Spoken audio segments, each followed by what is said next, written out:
When Dan Miller's family refused to pay an unfair HOA fine, their quiet suburban life was shattered by false police reports and public humiliation. Karen Harper, the ruthless HOA chairwoman, weaponized her power to control and intimidate, crushing anyone who dared to defy her rules. But what Karen didn't expect was that the Millers weren't just ordinary residents. They were federal agents ready to expose her corruption.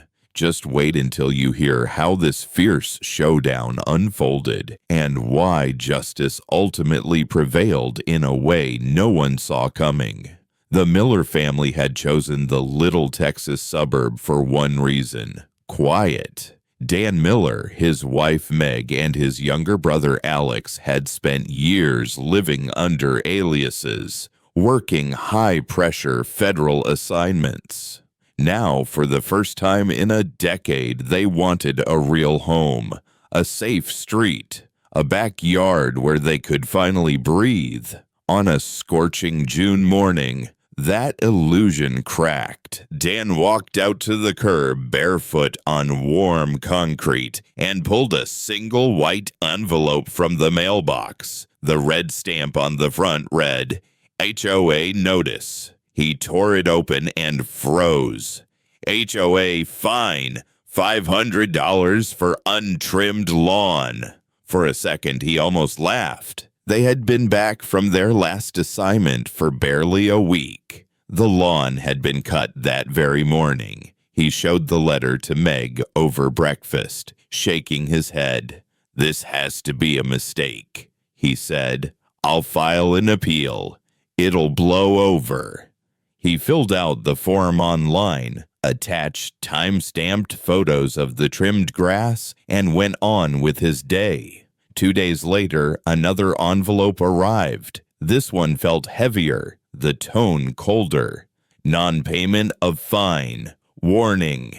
Case will be referred to law enforcement. Dan held the letter longer than he meant to, fingers tightening around the paper until it crinkled. A fine was one thing, but a threat to call the police over a lawn. He felt a slow, cold weight settle in his chest. Meg looked at him carefully. What do they want from us?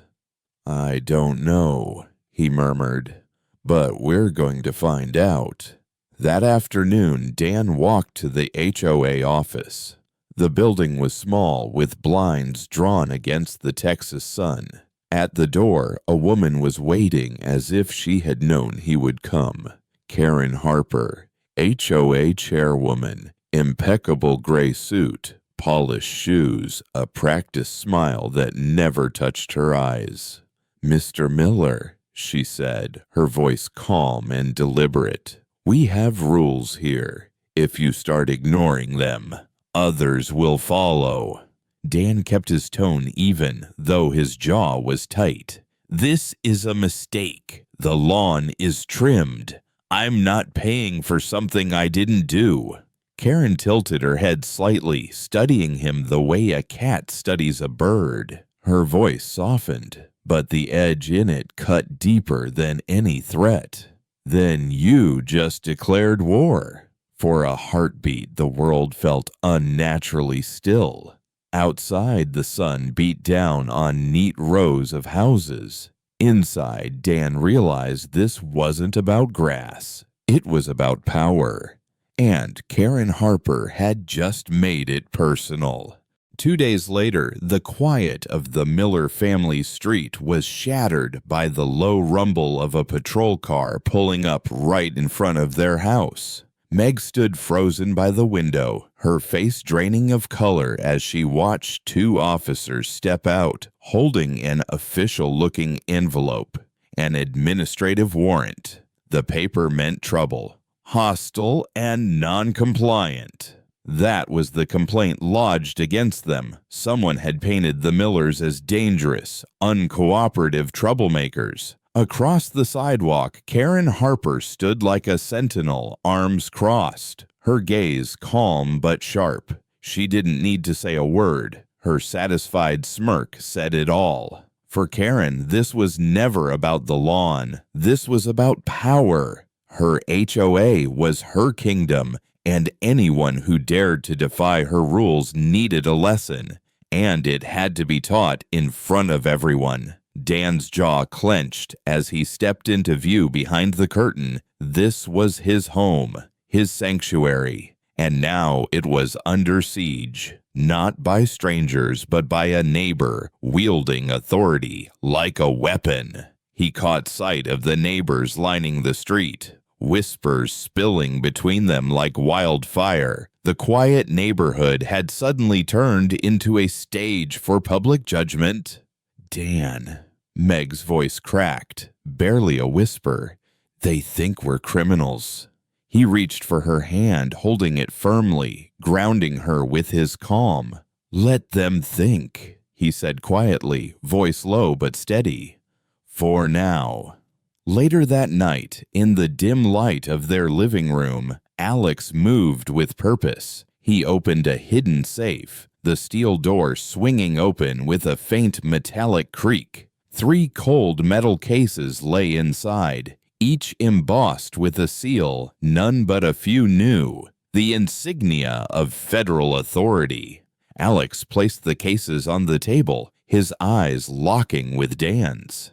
Time to end this game, brother, he said, voice barely above a whisper, but full of resolve. Dan nodded, the weight of the moment settling over them like a storm about to break. They had lived in the shadows long enough.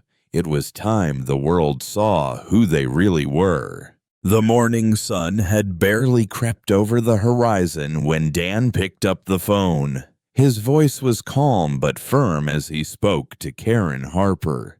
I want to settle this issue, he said. He knew she would come, and she did, arriving promptly with that same air of smug victory, convinced she was walking into the final act of her little drama. But instead of finding a family cornered and scared, Karen stepped into a room charged with purpose and authority. Alex sat at the kitchen table, his posture relaxed but commanding. Meg clicked on a digital recorder, its red light blinking steadily, a silent witness to what was about to unfold. In the center of the table, illuminated starkly by a focused desk lamp, lay 3 federal IDs. Badges that carried weight far beyond the HOA's petty rules. Dan's voice was low and steady, like steel forged in fire. Karen Harper, he said, eyes locked on her. Do you understand that you filed a false police report and initiated unlawful enforcement actions? Karen responded with a sharp, dismissive laugh. This is just HOA business, not federal.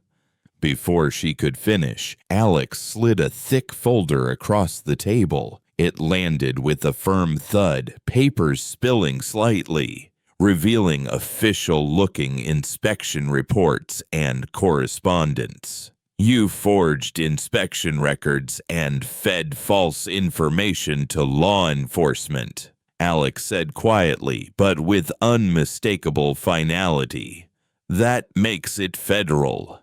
For the first time, a flicker of fear flashed across Karen's face. Her confident mask cracked. She opened her mouth, searching for words, but none came. Dan leaned forward, his tone colder than ice. You wanted to set an example for the neighbors? Fine. We'll make it loud enough that no one will ever forget it. The room seemed to tighten, charged with a new, raw energy. A warning that this fight was no longer about lawn fines or HOA rules.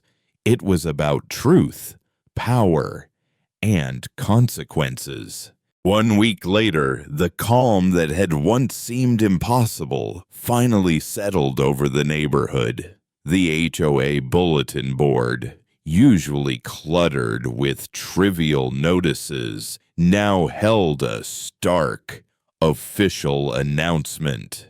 Due to confirmed violations of authority and misconduct, HOA chairwoman Karen Harper has been removed from her position. All fines issued within the last 6 months are hereby void. Word spread quickly. Neighbors who had once whispered from behind curtains or avoided eye contact now approached the Miller family's porch openly. Some brought apologies, their voices tinged with regret for not standing up sooner. Others simply nodded, silent but grateful for the courage the Millers had shown.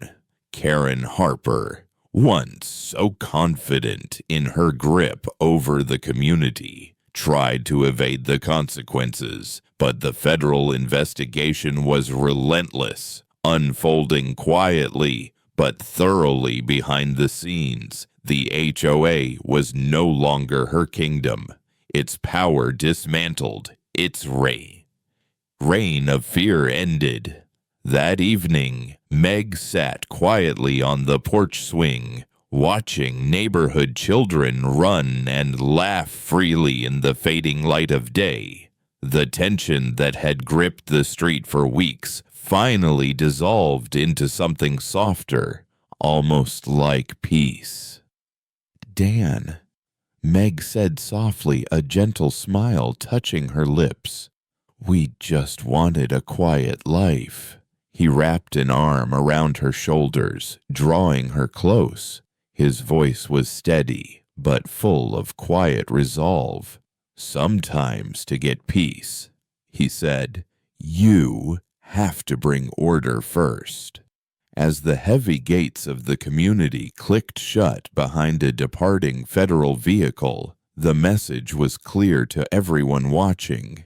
In this neighborhood, the HOA was no longer above the law, and the Millers, ordinary people with extraordinary pasts, had reminded them all what true justice looked like.